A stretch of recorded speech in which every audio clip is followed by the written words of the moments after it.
Hi guys, welcome to Bubbly explains. तो पिछले episode में हमने जैसे देखा था कि मरजान के रूम में ना असली मुराद की फ़ोटो रख जाती है जिस पर क्रॉस लगा होता है और ना वो वहीं पर देखने लगती है। तभी आतिश ना मरजान को अपनी तरफ खींच लेता है और मरजान ना ऐसे शॉक हो जाती है। तो वो बोलता है कि मैं कमाल को मिलकर आता हूँ और वो जल्दी से वो पिक्चर उठा के ना अपनी जेब में डाल लेता है और मरजान की तरफ देखने लगता है। और ना वो थोड़ा सा अपसेट हो जाता है ये सब देख कर, क्योंकि वो नहीं चाहता कि मरजान को इस तरीके से कुछ भी पता चले। फिर ना वो बोलती है कि मुझे ना थोड़े डॉक्यूमेंट्स वगैरह प्रिंट करने हैं, तो अगर तुम्हें किसी चीज़ की ज़रूरत है तो मुझे बता दो, मैं वो भी प्रिंट कर दूँगी।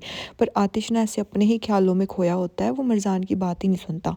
तो वो मरजान उसे बोलती है कि आतिश, क्या हुआ तुम्हें? वो बोलता है कि क्या हुआ? वो बोलती है कि मैं कब से तुमसे कुछ पूछने की कोशिश कर रही हूँ, तुम किस ख्यालों में खोए हुए हो? तुम पक्का ठीक तो हो ना? तुम मुझसे कुछ छुपा तो नहीं रहे? तो आतिश बोलता है कि नहीं नहीं, ऐसा कुछ नहीं है। तुम अपना काम कर लो, मैं अभी आता हूँ, मुझे कमाल से थोड़ा काम है, तो मैं कमाल के पास जा रहा हूँ। तो मरजान ना फिर उसकी तरफ ऐसे देखने से लगती है, पर आतिश ना फिर उसे कुछ नहीं कहता और ना फिर वहाँ से चला जाता है। तो जैसे वो बाहर जाता है ना, तो मरजान को ना ऐसे थोड़ी सी टेंशन सी होने लग जाती है कि आतिश को क्या हो गया, वो इतना अपसेट सा क्यों है। फिर ना आतिश स्टडी रूम में आता है, वहाँ पर असली बैठी होती है और कमाल भी वहीं पर बैठा होता है। तो आतिश ना फुल गुस्से में वहाँ पर आता है और जिसे देख कर ना कमाल भी ऐसे घबरा जाता है। आतिश जल्दी से आता है और वो पिक्चर ना आकर असली के सामने उस टेबल पर रख देता है। फाइनली उसको पता चल गया कि ये असली और इसकी माँ की गेम्स ही हैं। तो ना फिर वो वहाँ पर रख देता है, तो असली क्या ना ऐसे हवाइयाँ उड़ जाती हैं। तो वो गुस्से में देखता है, वो बोलता है कि ये मेरे कमरे में किसने रखी?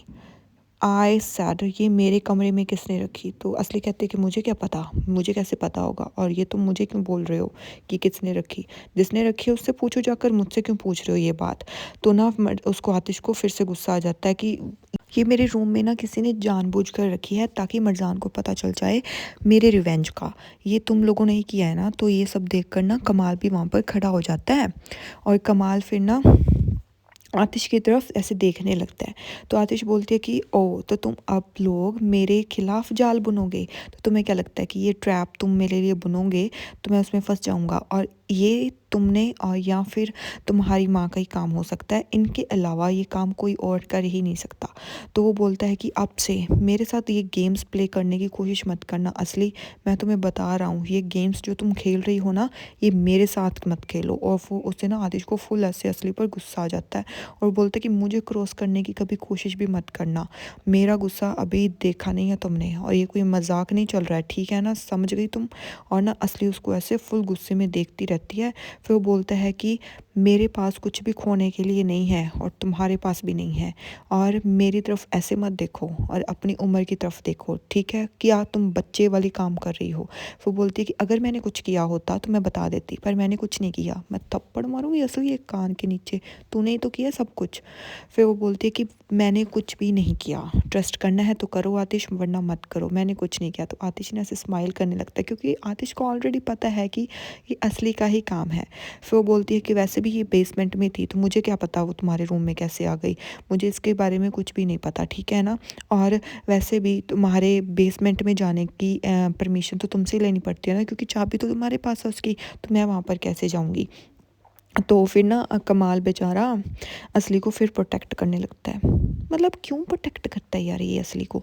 फिर ना वो आतिश को बोलता है कि कोई बात नहीं आतिश, छोड़ दो ये बात, मुझे लगता है ना कि शायद बेसमेंट में कोई गया होगा, या फिर जब असली की फ़ाइल वहाँ पर गिर गई थी, तब उस फाइल के साथ ही वो फ़ोटो वहाँ पर आ गई होगी।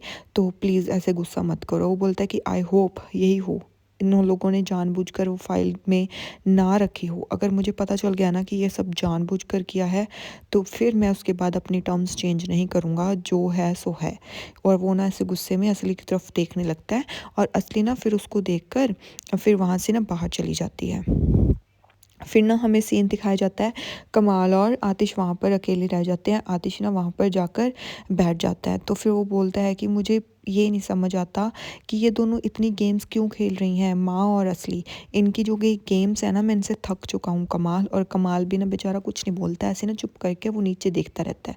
फिर ना आतिश भी ऐसे चुप करके वहाँ बैठा रहता है। फिर वो फिर से कमाल को बोलता है कि मैं नहीं चाहता कि मरजान को इस तरीके से सच पता चले, मैं मरजान को खुद अपने मुंह से सब कुछ सच बताना चाहता हूँ, पर मैं ये नहीं चाहता कि उसको इस तरीके से पता चल जाए।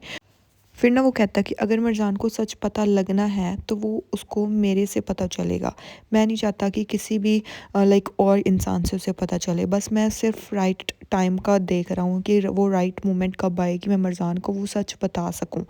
फिर ना वो बोलता है कि मेरे लिए बहुत ज़्यादा डिफ़िकल्ट हो रहा है कमाल, मुझे नहीं पता कि क्या हो रहा है क्या नहीं, मुझे नहीं पता कि ये मेरे साथ क्या होगा, मैं यहाँ पर रिवेंज लेने आया था, अब मैं वापस वो रिवेंज अपना ऐसे कैसे प्लान करूँ कि मुझे नहीं रिवेंज लेना या कुछ भी। और मैं मरज़ान को ये कैसे एक्सप्लेन करूँगा कि मैं यहाँ पर रिवेंज लेने आया हूँ। तो ये सब बातें ना फिर वो बोलता रहता है। फिर कमाल कहता है कि आई विश मैं तुम्हारी हेल्प कर सकता या फिर मैं तुम्हें कोई एडवाइस दे सकता आतिश, पर मुझे मेरे पास भी कोई एडवाइस नहीं है तुम्हारे पास। मैं कैसे तुम्हें कंसोल करूँ और मैं तुम्हें कैसे समझाऊँ, पर तुम्हें ना अब मुझे लगता है कि बता देना चाहिए। वो बोलता है कि हाँ, मेरे को पता है कि मरज़ान को बहुत ज़्यादा गुस्सा आ जाएगा जब मरज़ान को इस सच के बारे में पता चलेगा, और मुझे पता है कि वो कभी भी ये चीज़ें सह नहीं पाएगी। फिर ना वो बोलता है कि वो बहुत ज़्यादा ऐसे ना प्यारी और समझदार है, और उसको कैसे बताऊँ ये सब चीज़ें कमाल, मुझे बिल्कुल भी समझ नहीं आता, क्योंकि वो कुछ भी ऐसा डिज़र्व नहीं करती।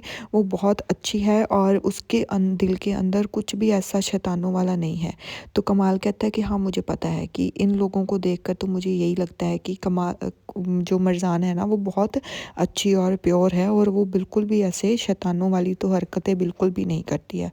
तो आतिश फिर कमाल को कहता है कि हाँ, मेरे को पता है, और इन्हीं चीज़ों की वजह से अब ना मुझे बहुत ज़्यादा डर लग रहा है, और मैं बहुत ज़्यादा डर रहा हूँ कमाल। आज तक मैं कभी नहीं डरा, पर आज मुझे बहुत डर लग रहा है, क्योंकि मैं मरज़ान को खोना ही नहीं चाहता, और आज मैं मरज़ान को सच बता दूँगा, या तो फिर आज और मैं और मरज़ान नई ज़िंदगी स्टार्ट करेंगे, या फिर हम एक दूसरे को हमेशा के लिए खो देंगे।